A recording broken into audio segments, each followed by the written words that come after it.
Got to tell you about this one song that sold 5 million copies in America before anybody could even stream it. It actually did this before anybody could buy a record and before most Americans had ever seen a radio. So, how did this happen? Turns out that America's first viral songs didn't actually travel through speakers.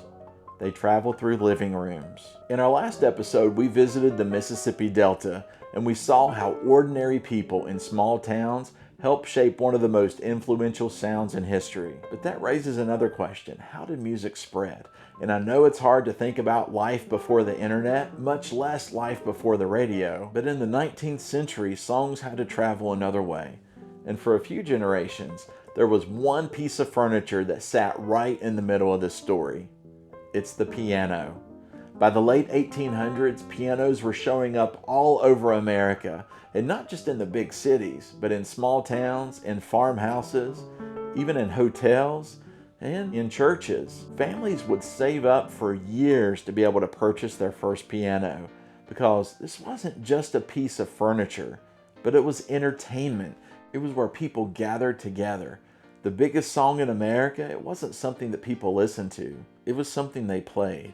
And in 1892, the song that I was mentioning earlier that sold 5 million copies, it was called After the Ball. And this exploded across the country. 5 million copies of sheet music. And this was at a time when the country had fewer than 65 million people. Back then, there were no records, no radio, no streaming services, but people bought paper, and somehow nearly everybody knew the tune. That's pretty incredible. But that success wasn't by accident. New York had become the center of the music business. There was this place called Tin Pan Alley, and that's where songwriters, publishers, and printers all gathered together, and they were trying to figure out what America wanted to play and sing. And once they figured it out, they printed millions of copies of sheet music. Train routes spread sheet music all across the country. Local general stores sold them. Music stores even had them. Mail order catalogs. There were even traveling salesmen who would carry them from town to town. And before long, somebody in Tennessee was singing and playing the same song as somebody in Ohio. Not because they heard it, but because they were gathered together with other people and they would play it and sing it. Maybe the most important concert stage in America at that time wasn't Carnegie Hall or Broadway. Maybe it was the family parlor. After supper, families would gather together, neighbors would stop by, somebody would sit down at the piano and everybody would begin to sing. Kids learned how to harmonize, stories were shared, and memories were created. And music wasn't something that you consumed, but it was something that you participated in. And maybe that's the part that I find most interesting, because growing up in Appalachia with my dad being a Baptist minister, music always meant gathering. We were in churches or people's homes or fellowship halls. People would always sing together. And the more I think about it, the more I realize that Americans weren't much different 100 years ago either. They wanted the same things that we want. They wanted connection and community and belonging, and music. It's what brought people together. And if you think about it, it still brings people together today. Fast forward a few years and then things begin to change. We have the invention of the radio. And almost overnight, music stopped being something that families made and it became something that we listened to. Records replaced sheet music. Radio stations began to connect the country. Entertainment became easier, and thousands of old pianos were quietly moved to the corner of the living rooms.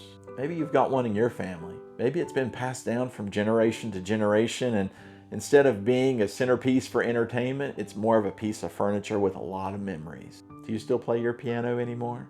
Maybe on Christmas mornings or birthday parties or Sunday afternoons. They hold a lot of memories, don't they?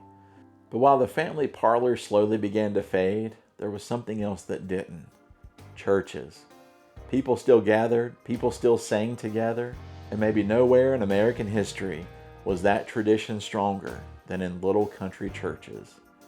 Growing up in rural Appalachia, I remember hearing older folks talk about hymn sings and shape notes, old-time singing conventions.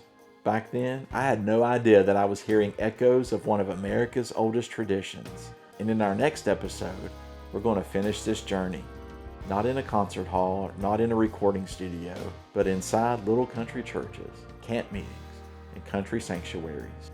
places where America's soul learned to sing. The mountains preserved the music, the Delta transformed it, the parlor room spread it, but faith sustained it. And if you enjoyed this journey, I'd encourage you to watch the entire soundtrack of the Backroads series. Watch it in order using the playlist that I linked below. And if you love stories about people and places that built America, I would love to have you along for the ride. Subscribe and follow along. Because you know what? There's a lot of stories out there. Let's go find them together. Have a great day, y'all. I'll be talking with you again soon.